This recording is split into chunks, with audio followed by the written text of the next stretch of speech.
This government will take this country out of the European Union on October the 31st. There is only one thing that stands in our way. It is the surrender bill currently being proposed by the leader of the opposition. Mr. Speaker, I really fail to see how I can be accused of undermining negotiations because no negotiations are taking place. Ayes to the right, 329. The noes to the left, 300. So the ayes have it. The ayes have it. Unlock. Order. Welcome to the Real News Network. I'm Mark Steiner. Good to have you with us. Imagine if our Congress was like that. Britain has been roiling and paralyzed since the Brexit vote 3 years ago. Now it's come to a point of boiling over, but still in paralysis.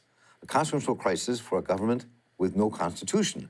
It began when Boris Johnson prorogued the Parliament so it could not debate or stop his no-deal Brexit deadline of October 31st. But the rebels within his own party voted against that and threatened to derail the process. Johnson has threatened to call for new elections, but he can't do that legally. But can Parliament find a two-thirds majority to do it? And the Labour Party is conflicted. And it seems to be they're considering which way to go, and nobody's talking about the disastrous effect of Brexit itself. And with no-deal Brexit being bullied through, will it be stopped? Will there be no elections, another Brexit referendum? Will the pound sterling continue to plummet?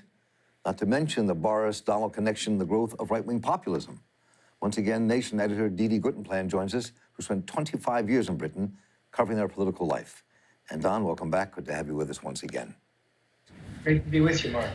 It is a little bit like watching a circus, but it's a very serious circus. So if you look over my shoulder, you'll see a picture of I.F. Stone. Yes. And whose biography I once wrote a long time ago. And Izzy said something very important about journalism. He said, the thing is, you have so much fun, and it's like being a little kid at the circus, covering a fire. You know, it's exciting. There's the smell, there's the noise, there's the firemen in their colorful uniforms, there's the truck. He said, but you have to remember, it's really burning. So, you know, yes, you could think it would be fun to have a Congress that acted like the British Parliament acted yesterday, but not if you have to live in the country. Then it's not fun at all. Then it's a disaster. So the question is, why is there so much confusion around this? I mean, if the emergency law is passed, he could ignore it. Then it's obvious that he would be able to call if there was a no confidence vote in Parliament, that would mean the Conservative MPs would have to vote to bring down their own party. And then Johnson himself said he would call a snap election. Is that even legal to do? And Labour seems to be totally confused over whether to support or not support an election, depending on how the no Brexit deal is cut. And on top of that, the pound sterling is spiraling down. So there's a lot of confusion here for people watching from the outside.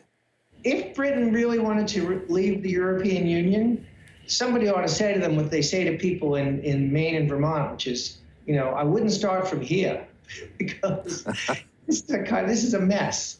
And how did we get here? We got here because David Cameron, the previous Conservative Prime Minister, had a problem with his own party, which is that there was a wing of his party, very durable, had been there for a long time, represented by people like Jacob Rees-Mogg, who was on YouTube all over yesterday, looking like a caricature of an English aristocrat, which is what he is, who wanted to leave the European Union. They represented a minority of the Conservative Party, but they were a noisy, stubborn minority. And what they demanded was a referendum. And Cameron figured, I'll just get rid of them by having a referendum. It will fail, and then I won't have to deal with them again. But he didn't consider how much people were pissed off at the way things were happening in Britain. The chance to vote on the referendum seemed to offer a lot of people a chance to register their disgust with the status quo without really thinking about the consequences. And of course, they were lied to, principally by Boris Johnson, who basically promised that, you know, if Britain left the European Union, there'd be 300 million pounds for the NHS every week or every day. I don't know, some incredible figure that was never going to happen. And so the referendum, and also they set the rules so that this incredibly wrenching, momentous change, which is going to be like a car crash for the British economy, could happen even on a majority of one vote. In other words, instead of setting a, like, okay, you're going to have a referendum, but to make this change, you're going to need 2/3 or 60% or, you know, some large majority, they just said simple majority. And it passed. It passed by a simple majority. People voted to leave. That's true. But there was no clarity about how that would happen, what the process would be. And there was not just not clarity, but a lot of lying about what the cost and the effects would be. I mean, if the Tories had gone and said, look, this is going to cost your pocket, it's going to cost your wallet, but for patriotic national reasons, we want to be able to set our own destiny. So, you should vote for it. And they'd won on those grounds. There'd be very little arguing back. Then you could say, well, we don't like it, but people voted for it. But instead, they lied to people. People voted for it. And then when people found out what it was going to cost, it turned out a lot of them don't like it. Of course, a lot of them still want to exit, and that's the problem. The problem is that there is a hard nugget of people who want to leave and who are going to believe if they don't leave that they were gypped by the government, that it was some kind of elitist plot to flaunt the will of the people. And that's the kind of populist note that Boris Johnson keeps playing. But basically, what happened yesterday was simply a vote to take the initiative and the command of the legislative agenda away from the government, which is Boris Johnson's conservative government, and hand it back to Parliament. In Parliament, at the moment, there is no single majority party. Boris Johnson had a majority of 1 yesterday, and one of the most vivid pieces of television yesterday was watching one person cross the aisle to join the Democrats and walk away from the Tories so that Boris Johnson no longer has a majority. But that doesn't mean that the government falls because of something else that David Cameron did. He passed something called the Fixed Term Parliament Act, which was supposed to make Britain more like the US. Instead of having the Prime Minister having the ability to call an election whenever he felt he might win, and thus extend his term by 5 years, or her term in the case of Theresa May or Margaret Thatcher, the Fixed Term Parliament Act said you have to have the agreement of 2/3 of Parliament to call an early election, and otherwise Parliament has a fixed term of 5 years. So that's why Boris Johnson needs a 2/3 majority in order to call an election. So let me go through a couple of quick things here so we can all understand what's going on. There's also this man named Dominic Cummings, who's the former director of Vote Leave, and now Boris Johnson's right hand, and a right-wing populist, much in the same ways as Steve Miller's at the right hand of Donald Trump, who's pushing a lot in our country, the immigration agenda and more. So, I mean, this also seems to me to be part of kind of a worldwide phenomenon we're watching, but in Britain is taking on this horrendous battle in Parliament between kind of right-wing populism and the rest of the world. I mean, isn't that part of what's playing into all this? Well, it is, but I'll tell you, I mean, I've met Dominic Cummings. I've sat down with him. He's an interesting person. I'll tell you something that's interesting, which is when I met him, I was on the board of a charity that was trying to find government jobs for culture workers. In other words, to spend government funds during the 2008 crash on putting people to work doing art or music or culture. And Dominic Cummings was then the right-hand man of Michael Gove, and Michael Gove was then the shadow culture minister. Mm-hmm. So I thought, it's good to reach out across party lines and talk to these people. And so I sat down with Cummings. Now, of course, Michael Gove was the person who was Boris Johnson's ally in campaigning for Brexit, and then knifed him in the back when Boris Johnson was going to be the front runner for prime minister, which is what enabled Theresa May to become prime minister. And Gove is now again in harness with Johnson, and he has loaned Dominic Cummings, his political lieutenant, to Johnson for this period of getting through a no-deal Brexit, which is something that Cummings has always been in favor of. So I don't know whether it's fair to compare him to Trump's guy, because I think he's a lot smarter than Trump's guy. That's interesting. Okay, that's really interesting. I mean, I had no idea who this man was, but it felt like that when you read the press reports. But now, if you look at what's going on in this moment, let's parse this out very quickly. So if this emergency bill is passed, Johnson said he could ignore it. The obvious response would be a vote of no confidence from the government, but that would mean the Conservative MPs would have to vote down to bring their own party down. And then Johnson said he's going to seek an election, but he can't do that without House of Commons passing a bill saying so. And Labour seems to be completely internally conflicted about what to do about this process.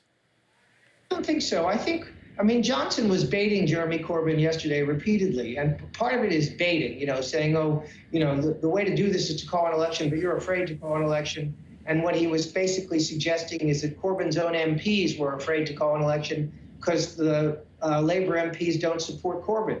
which to a certain extent is true. But it's also true that Corbyn has been quite clear that he wants an election, he will call an election, he will agree to an election, but only after no-deal Brexit has been taken off the table. In other words, Corbyn's position is, this is too dangerous to play politics with. We have a cross-party majority in favor of barring a no-deal Brexit. So let's make that law. Let's make sure that that can't happen. And then we can go back to politics as normal, have an election, and see who is the person who's going to be running the negotiations, whether it's going to be me or Boris Johnson. But, you know, part of Johnson's calculus is that he thinks that if he can goad Corbyn into calling an election before this becomes law, and he can win that election, then he will come back with a majority, in which case he can do what he wants in Parliament, including a no-deal Brexit. And he can either go for a no-deal Brexit or at least have the credible threat of a no-deal Brexit. Because remember, the last time we talked, I said to you that part of this, the Brexit game, is a game of chicken. Mm-hmm. And it's true that by taking no-deal Brexit off the table, it's kind of like having your mother standing there when you're playing chicken and saying, you know, you're going to have to be in for dinner in a minute, so get your game over with. And, you know, it's true that removes a certain amount of negotiating room from Johnson. But it's also true that negotiating room was purely notional because, as Corbyn pointed out, Johnson didn't actually negotiate. So what do you think could be the outcome of this then? I mean, if this vote goes through with Parliament, if Parliament's not in session next week, Today is the crunch on whether or not they will pass a law saying that no-deal Brexit is ruled out. If they do that, then Johnson said he will try to call an election. He will fail without Labour support.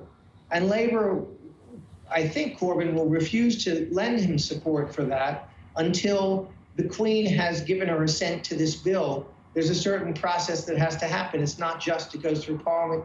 It has to be read 3 times in the House of Lords.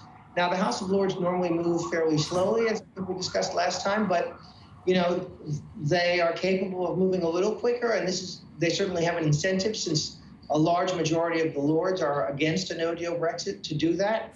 If this becomes law, then there will be an election, and there could still be an election by October 15th, which would still give the new government 2 weeks to go and either ask for an extension from Brussels or say, we've changed our mind. I mean, partly it depends on what they campaign on, you know. In other words, if this becomes law, there can still be an election. Corbyn could still win a majority. If he wins a majority in favor of a no-deal Brexit, the next Parliament, because Parliament is sovereign, so Parliament passes this law. It's not in the Constitution, it's just a law. The next Parliament can repeal it. And that will be Corbyn's campaigning slogan. He will say, you know, vote for me, vote for the Tories, and we will deliver a no-deal Brexit. If he wins on those grounds, there'll be a no-deal Brexit. If Corbyn wins on the grounds of no-deal Brexit, then he'll either have to decide whether he wants to go after this notional Labour-friendly, left-inclined Brexit that he thinks is possible, and a few other people think is possible, but that most observers think is pure pipe dream, or whether he wants to say, vote for Labour and we'll stay in Europe.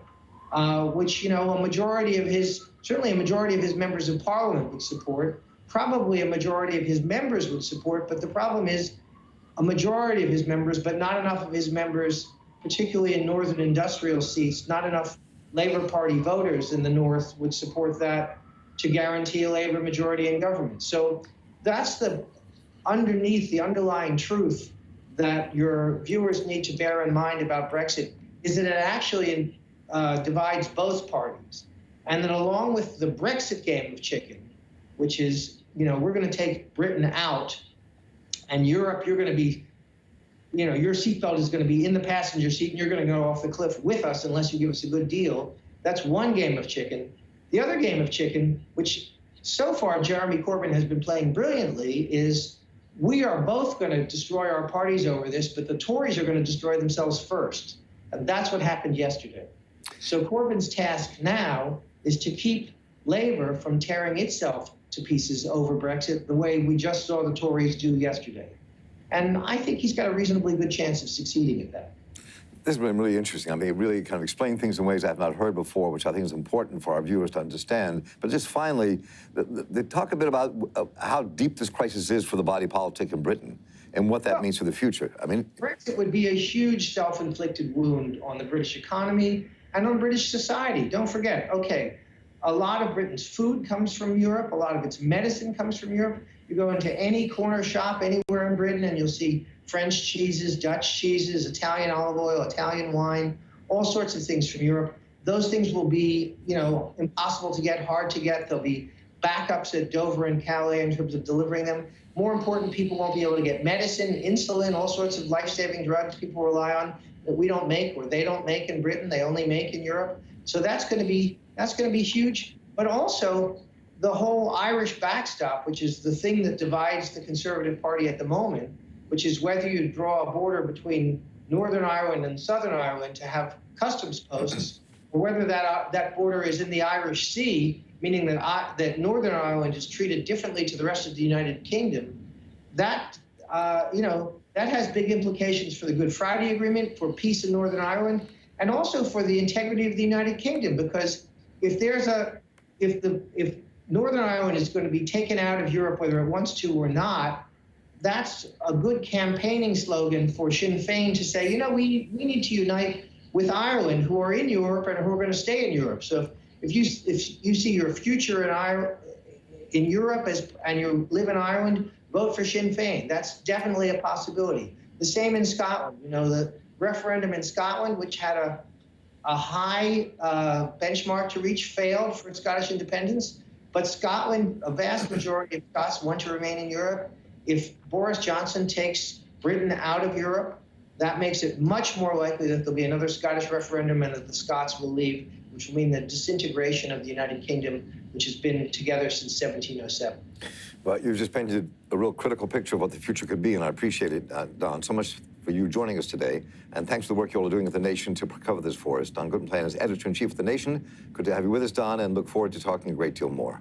Great to be with you, and if you want to see great analysis on Brexit, go to www.thenation.com. Thanks. Good place to be. And I'm Mark Steiner here for the Real News Network. Thank you all for joining us. Let us know what you think. Take care.